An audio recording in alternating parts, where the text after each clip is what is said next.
Your voice, your opinion, your community. Fact TV, free speech, protected.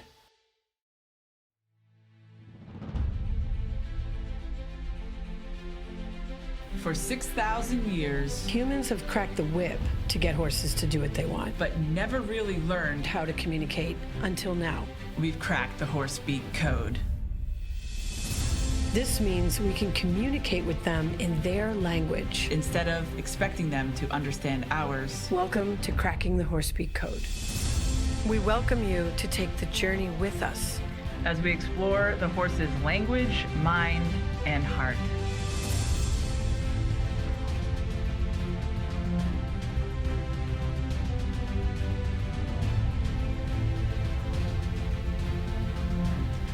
Welcome to Cracking the Horse Speak Code. I'm Laura Wilsey here with Sharon Wilsey. We're so pleased to have you all with us today, and we look forward to talking about the gestures, postures, and signals that horses are using with each other to communicate their needs, their wants, and desires within the herd.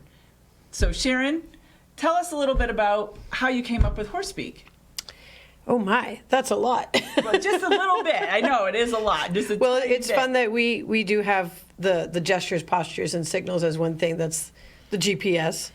But basically, it was 10 years or at least studying how horses communicated with each other, because I was exposed to hundreds of horses because I worked at a rescue, and I also worked for a college and taught lessons for many, many years. So being around that many horses all the time and wanting to dive deeper, wanting to help my students, my human students, to understand horses better, but also at rescues where you have a lot of injured horses or horses that are suffering, figuring out a way in. Some of them don't trust people anymore. And you know, if I could find a better way in to even begin working with them, they could get rehabilitated quicker and move on to a better home. So really, those two avenues were the impetus for me to want to know more about how horses are communicating with each other.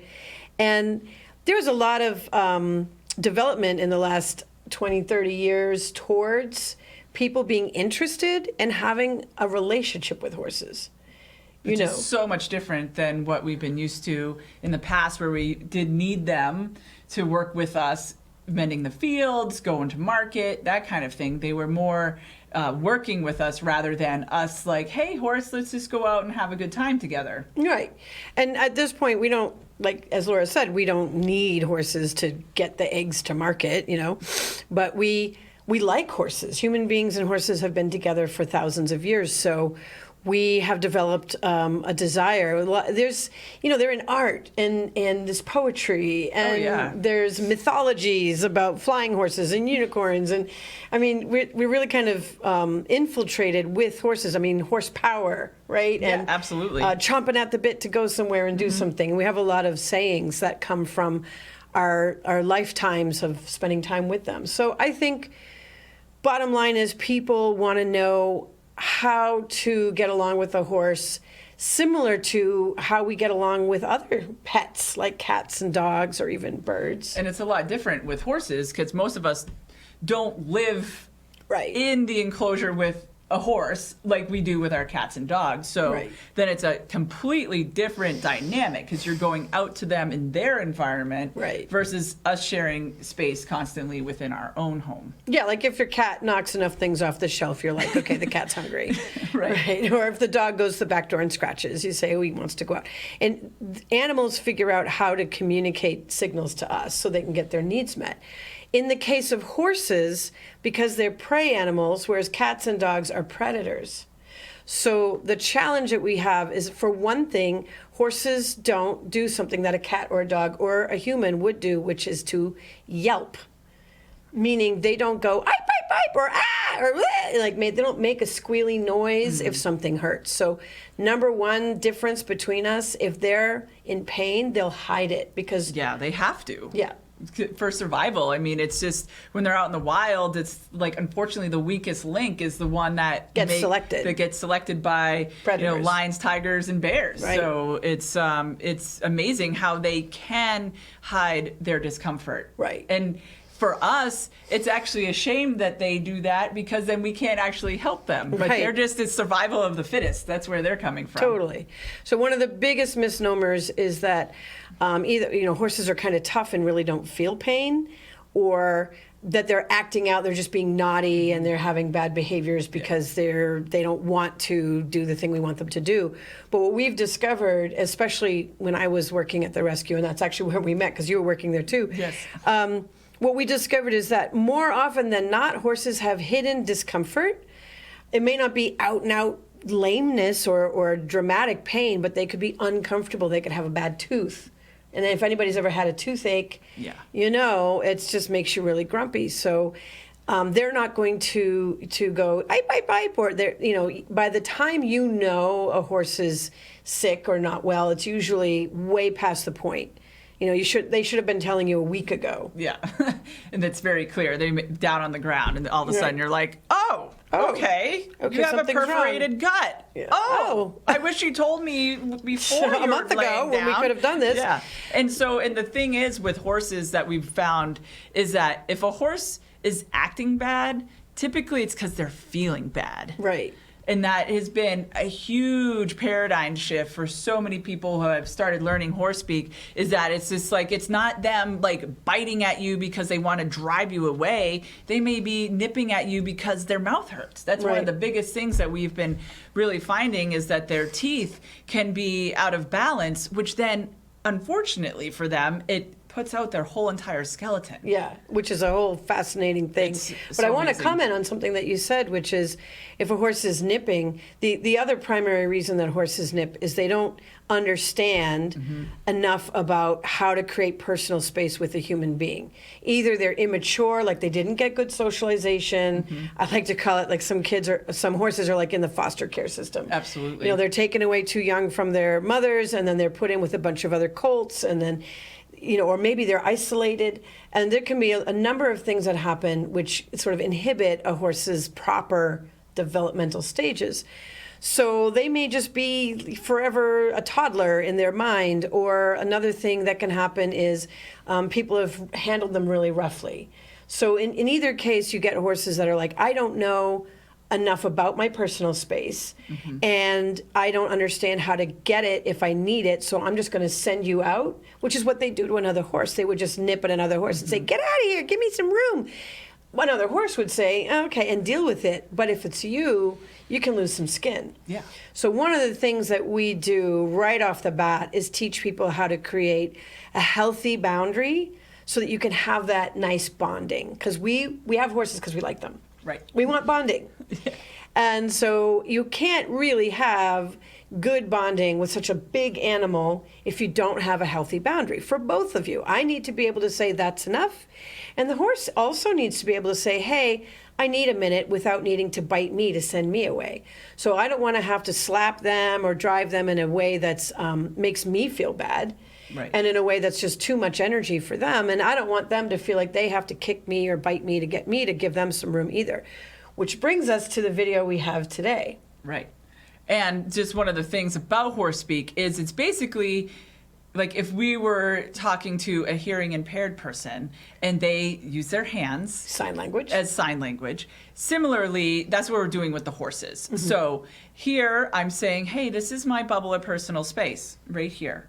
And as soon as I put my hands away, then that does actually welcome a horse back into your space. Now, if they're an emotionally mature horse, they might know. They'll be like, "Oh, cool. That's no my worries." human. They don't Yeah. understand. They don't know, and I'll just respect their space. But if it's an immature horse or a troubled horse, or just Or a really young horse that we're going to see today, or just a actually. confused horse like Yeah. this young one that we are going to see, Yeah. they just go, "Oh, invitation to come back." Yes, and so they then come in.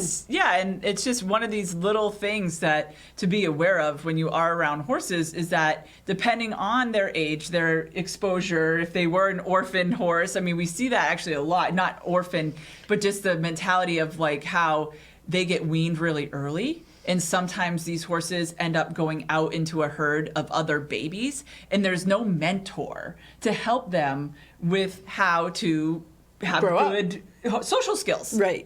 So Right. therefore they're just nipping at each other and playing and all that, but there's no one to say, excuse me, that's too much. Enough.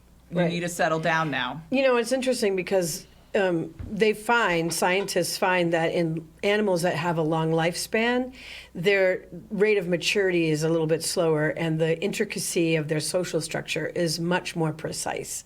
And horses can live between 30 and 40 years. So that's a long-lived creature. And so their social structure really is a highly developed and intricate nuance in nature. In domestic horses, we set them up in certain ways and we put them in stalls and we put them in paddocks. And hopefully horses get a decent upbringing. But because of our desire to say, I want to ride you, I want to train you, I want to do these things, sometimes we can start introducing training processes before the horse is mentally 100% ready for that. Right. You know, we're just kind of like, I want to, you're big enough, I should be able to get on you. But their horse brains, according to Dr. Peters, who we've been able to spend some time with, they're not really developed for learning capacity until between 3, sometimes even 4 years old. So. Right.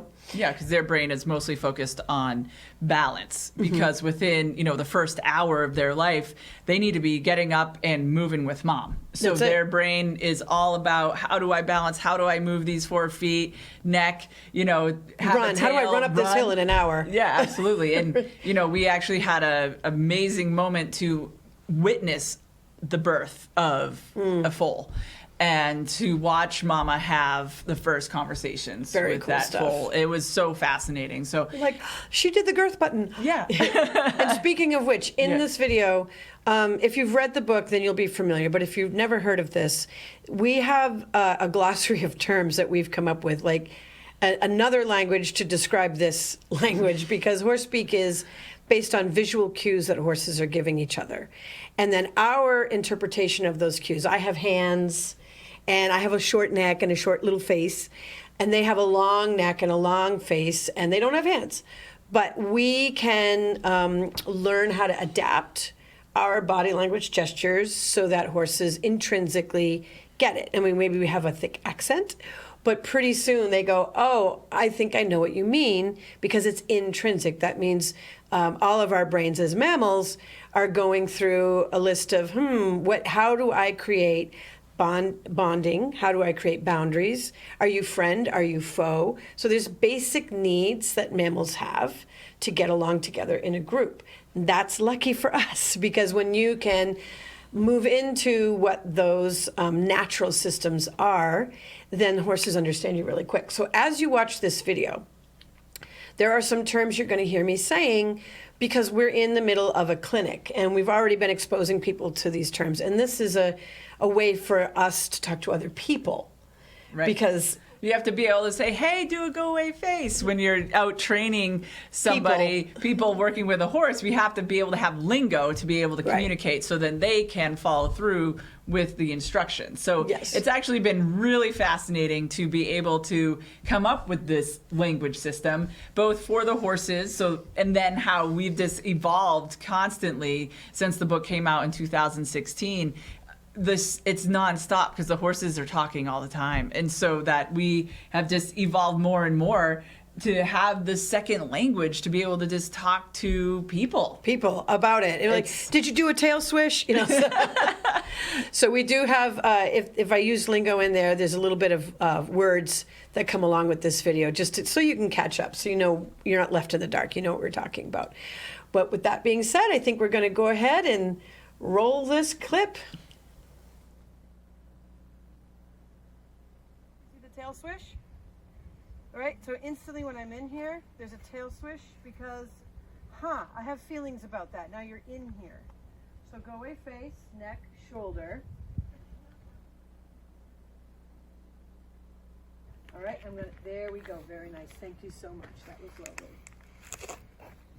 Yes. Now she claimed the fence. How interesting. So she's claiming the fence, so she just took hierarchy over me. That you're nodding your head. You're like, yes, she did. Okay. Now I'm touching the shoulder. Now look on this side. You see that look? She looked at me like, how dare you? And this is why I still want to have the rules of engagement. When I touched her shoulder there, she was like, how dare you? But I didn't make it a big deal. So she said, I guess we're going to share. And this actually suits you because this is two mares having a conversation. Okay. right now. Okay. So she's like, I own this. And I was like, I might own it a little bit. And she's like, we'll agree to disagree. Okay. So now she went into the corner and she's like, I bet I can get more people to look at me than you can. Okay. So this is called problem solving, and she's in a corner, and corners create problems because we can get trapped in corners. So now she's turning into the corner and claiming it and then beckoning me. So I'm going to say cheek, neck, shoulder, step. Yes. I'm going to claim this. Yes. So she claimed it too. You see that? It's like, I am a big little woman. Okay. I'm going to step in. Watch my step. Do you see her step? Yep. I'm going to relax and go to O posture and say that was just fine. Because she conceded the space. So this is called working the quadrants. So she's in a bubble. One quadrant is here. One quadrant is there. If I go to this quadrant, she can have that one. See? So now she's got the fence. But if I come back and claim this quadrant, she has to go around. Does that make sense, everybody? Maybe it's helpful because it's little. Now she's behind. She says, can I drive? Her next question, can I drive you? Okay, so this isn't I've got your back. This is you might want to move your butt. So I'm going to check in with her. I'm going to claim this quadrant. And look at the standoff. Oh, all right, I guess so then. And I'm going to, oh, right there. So now I'm saying I've got your back. She's on her toe, I'm on my toe, we're poised. This is hot action right here. I'm going to come around, get to her butt. Now she's guarding the baby. She just boxed me into the corner so I can't touch that baby. Do y'all see that? Mm-hmm. So I'm going to touch grooming and say it's okay. Baby's doing aw shucks. So that's keep the intensity low. Can you explain that? Aw shucks? And she moved her. She just touched the sit down button with her hoof. Sit down, baby. So it's just a term I thought of, like an old Western movie. You know, the guy, the old cowboy who's, you know, gunslinger wants to take the girl to the dance, and he's like, "Oh shucks, ma'am, I'll take you to the dance now." So She wants to scratch her butt. well, just sit. It might be scratch your butt, but it was too fast. Okay? Sit. Yep. I call that zombie mode. She'll start pushing. Right. Well, what did she say? What did this mirror do to her right away? She touched her in the sit. And she said, that's a naughty baby. So I'm going to say, you do, baby. She's like, I told you. So now we're sharing baby duty. Now baby scratching, vulnerability. Okay, way back there at the belly, that's vulnerability.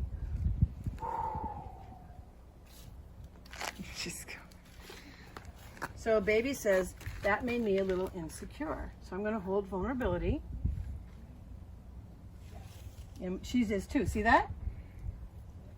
I know. And I'm going to do downhill. Downhill. Because babies can only take so much of anything. And you know it. Yeah. Yeah. Now we're going to do backup. Very good. And I'm going to say, turn the key, come to me. She's got a hip cocked. She says, so far, so good. So I invited her to come back this way. She said, nah, that's work. I don't want that. I'm going to go back over here. And then I'm going to go check in with her. And then maybe I'll come back. Notice I left my foot up? Very good. Yeah. Very good. Go away face. Go away shoulder. Here. Sit. Oh, she liked that. Look at her. You got it. She's just saying, I have babysitting duty. Cheek, neck, shoulder. Good. Follow me. Buddy. Buddy and girth. So this is different. This is a different story. Did you see how she gave me babysitting duty? She's taking a nap. Yeah, finally. She's, oh my God, someone else is watching the kid. So now she's playing, right? She's going to be distracted. This is called displacement. And it's fine. It's because she hit her limit. That's good.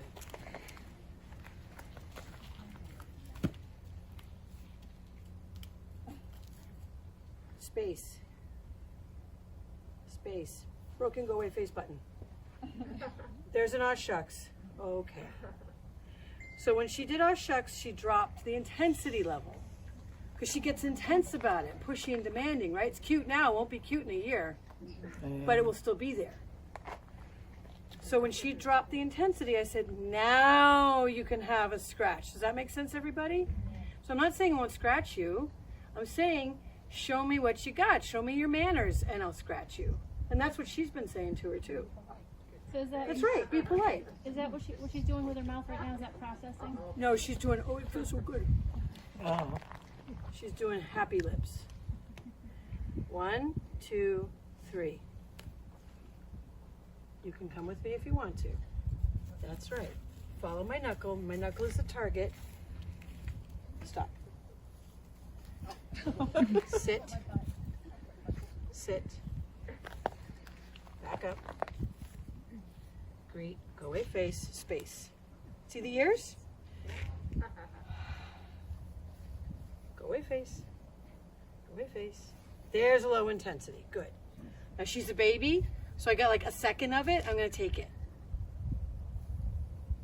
I'm going to do her, the jugular groove is where the vagal nerve is.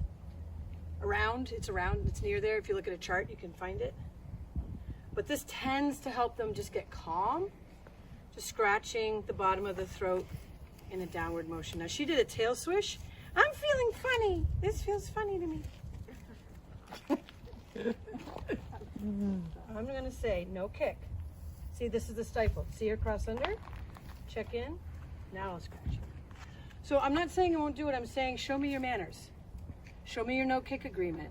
Show me your lower intensity. Show me you can hold space for a second. I'm going to touch the girth. Auntie reset on the fence post and now is yawning. Very good.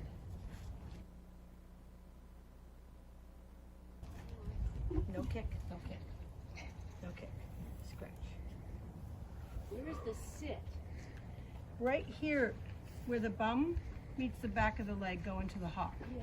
And what do you want her to do in response to that? Well, she's pretty much sitting on my hand right now. Okay. When they're going to lay down, they have to buckle there. I'm going to do girth. That was like a drunken step. So when I did girth, I did tap, tap, tap. So that's an activation. Move forward. So if I did girth and then turn the key, come to me, I would have said activate, come back to me. But I just did activate, and she said, okay, fine, I'll leave. Because she's getting a little bit like, this is work. I don't believe in it. Okay, so. Yeah, she's like, I do. I like that. Now she looked at the baby. She looked at me. And she's like, have you had enough of that baby? Maybe. Sit. Don't kick. Relax. Don't kick. Girth.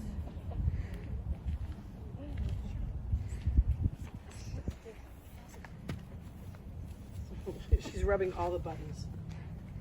Right there. Good. Yes. Very good. Right here. Got it here. Now she's like, that's work. I'm going to leave. This is good because what I'm saying to her is, you can, and you can come back, and we'll work out together how you can get your needs met. So now she's going to do resources, because normally her resources, she's kind of emotionally manipulating the situation and like getting what she wants, which yeah, she's a baby, but they have to learn boundaries just like human toddlers, you know. Yes. I'm not remembering the no kick agreement. That strikes me as an important one. Yeah, it's important. Good girl. So now she came back, and I'm going to say that's good. Ooh, nope, right there. No kick. Stifle. Stifle. Okay, gotcha. Yeah. But I don't want to actually move her over. Her joints are too flexible, so I'm just touching. Okay. Touch, touch, touch. And then I'll scratch. So it's remember, remember, remember. No kick it, because she's young, and she will. Because they're young. They're going to experiment. Thank you. Yeah. That's good.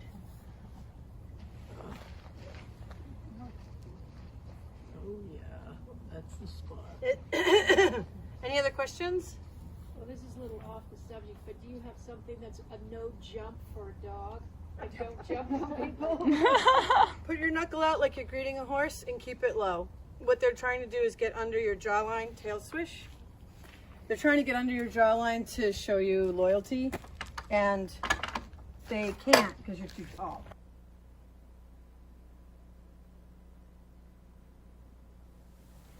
Alrighty. I forgot how cute that video was. Oh, I just think it's such a prime example of how taking one step into their space, and how it just the opening scene with Auntie, and how she just like bounced off your bubble, and how you just negotiated the fence line, because a protector horse is the one who is going to typically do those negotiations. Yeah. Yes. And so she's like, you really want to take the fence? So it's like she was asking questions like, oh, you are a instead of protector. being naughty or dominant, she was claiming the fence, but then we found out why, because that baby had a lot of juice. Absolutely. Yeah. And so she was like testing the water, saying, what does this lady know? Because if I didn't know much, she would have stood guard a little bit more and maybe even herded the baby off more frequently. And everyone's just been treating that baby like it's adorable, which she is. Absolutely. And they pretty much just go in and scratch her and give her whatever she wants all the time. But she's becoming that kid because she gets what she wants all the time. Right. So the Auntie horse was relieved to see that we could communicate with her. And actually people came in after that and did some of the same stuff. And they got back to us like a few months later and said that the baby's personality had definitely become a lot calmer and a lot more stable, and none of that little kicking stuff she was doing, which in a small horse, in a mini horse like that, that's so tiny, I know. you just giggle and you go, But can ha you ha, but imagine- that's still a kick. It's still a kick, but then put that on a full-size horse. Right. And that's sometimes that's how a full-size horse can also be invading the space. And so Right. that's why it's so important to be aware of your own bubble of personal space and to be ready for when, because you were basically ready the whole entire time working with that little filly, because she was masterful at being able to be just swinging her hip around. Just swinging it around. And if that was a full-size horse, that'd be, a lot. hip in the face. It's not what you want. No.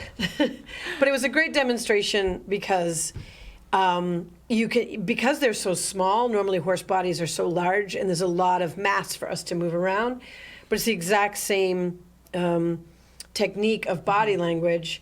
It's just in a small package. And the Auntie was very good at communicating. She was clear. She was concise. I think one of the coolest things that I find in communicating with horses in their language is that they basically run patterns. And if they run this pattern, they're going to run this one, and then this one, and then this one, because it's very systematic. Oh, absolutely. Yeah, it was like with the baby, she went over to the fence line and then came a circle back around to go and greet you again. And the same thing. It was all these circular conversations with the Auntie. And you notice that Mama did not come over Not once. at all. And it's just interesting to think about, not to get into, a rabbit hole, but to think about the personality of Mom, where she's just like a kind of a standoff mom and just letting Auntie take care of the baby. And so it's different roles and personalities that every single horse has, just like we all have our own personality. And so that she's just like, yeah, Auntie can deal with, baby, and I'm going to stand over here and eat my hay and have a nice day. And, she's like, I nursed that one, and I'm kind of My job's done. So the thing to think about with using horse speak is that you can do all these communications without ever touching a horse. And in this case, I'm in there with the baby and she wants to get scratched. And so there's a lot of touch going on. But most of the communication with the auntie mare was pretty hands-off, and maybe a tiny bit of touch. And I think what blows people's minds is even if you got a draft horse, it's the same level of fingertip pressure. If you want motion, you make a motion signal. If you want to make connection, you make a connection signal. So one of the things we always teach people, we always run into, is don't use this to move a horse away, because this means inherently it's a flat surface. It's a flat surface. It means connection. They're gonna, if you push a horse away with they're your gonna palm, bounce back. they're gonna just come. It's like a magnet. Yeah. They're coming right back in. If you use this to move them away, pointy finger to prong, then they say, hand. "Oh, okay, that makes sense." Or this was a great one for turn the key, come to me. And we don't know exactly why they like the turning motion. We've done it in lots of different ways. This is all horse approved stuff, so we get to see what horses like about doing stuff. Yeah. And they love this turning motion and then drawing it into your belly button. Most horses look at that and say, "Oh, I want to come over." Absolutely. So that's just, the small little nutshell of watching these mini ponies, working with Sharon and using all the gestures, postures, and signals, talking about the buttons and our personal X and O posture. So stay tuned next time where we're going to look at some more horse-human conversations. Stay tuned for Cracking the Horsebeak Code. All right.